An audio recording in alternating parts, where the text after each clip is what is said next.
Prime Minister said repeatedly that he had no knowledge of funds from the dictatorship in Beijing going to federal election candidates. Today we learned that is not true. His department prepared a briefing that said a large clandestine transfer of funds earmarked for the federal election from the PRC in Toronto was transferred to an elected provincial government official via a staff member of a 2019 federal candidate. Why did the Prime Minister say the opposite of what he knew to be true? Speaker, the issue of foreign interference in our democracies and our institutions is extraordinarily serious, and that's why, as a government, we have always taken it incredibly seriously, including by building and creating new mechanisms to oversee and to ensure that we can counter that interference and demonstrate to Canadians that they can have confidence in their institutions. But on the specific question, as both myself and the NSIA stated last fall, we have no information on any federal candidates receiving money from China, and that continues to remain the case. That is impossible because not only did his own department prepare a briefing for him, which said that candidates had received funds, so did his own security committee, which said, and I'm quoting now from Global News, Global News also learned of an earlier high-level warning about clandestine funding of China's preferred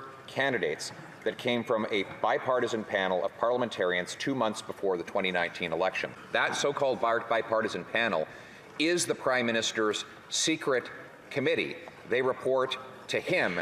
He knew. Why did he say the opposite of what he knew? Speaker, as I said last fall, as the National Security and Intelligence Advisor stated, we have no information on federal candidates receiving money from China. That continues to be the case. In regards to the National Security and Intelligence Committee of Parliamentarians, Mr. Speaker, I'm happy to correct the honourable member and highlight that committee actually publishes reports to Parliament and to the public. That is something that is very, very clear.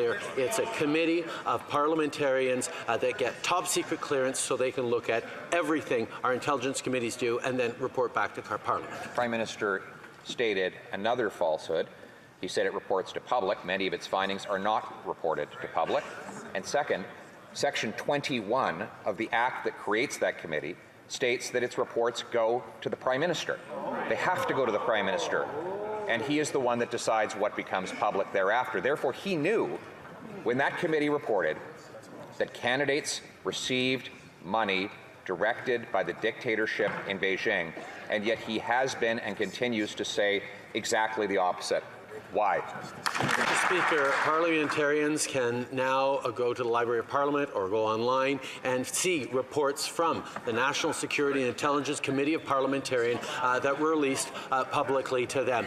The National Security and Intelligence Committee of Parliamentarians, which the previous Conservative government opposed as an oversight body, actually allows parliamentarians to attain those top secret clearance levels to look into everything our intelligence agencies do and report back to Parliament, to me, to Canadians on how that's working. Section 21 of the Act that creates that secret committee says, and I quote, each year the committee must submit to the Prime Minister a report of the reviews it conducted during the preceding years. In other words, he did receive the report. He should stop playing word games. Nobody needs to go to the library. What we need to do is get to the truth. The Prime Minister knew that his own security committee said Beijing had directed funds to candidates in preceding elections, and yet he continues to say exactly the opposite. Is he saying that the committee is lying? Mr. Speaker, I'm happy to clear up the confusion around what the committee reports. Yes, the committee reports to me and to the government, but it also reports to parliamentarians and shares those reports. So this is the way many committees function in our government and will continue to. In regards to the issue of whether federal candidates received money from China, as I've stated many times, we have no information on that.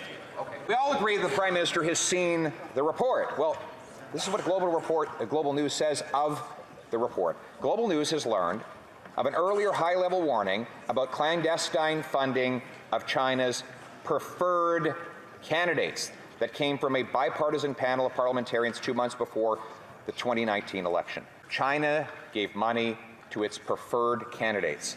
The Prime Minister admits the committee reported to him on this fact. Why does he continue to state the diametric opposite of the truth in his answers in this House of Commons? Mr. Speaker, I think we all understand how important it is that Canadians can have both confidence in our government's ability to counter foreign interference and confidence in the transparency and openness with which that happens. And that's why, Mr. Speaker, beyond the partisan to and fro that we necessarily see in this House, it is important to create an independent, unimpeachable special rapporteur who is going to be able to oversee the entire landscape around national security to make sure that the committees are doing their work, that the various bodies keep Canada safe.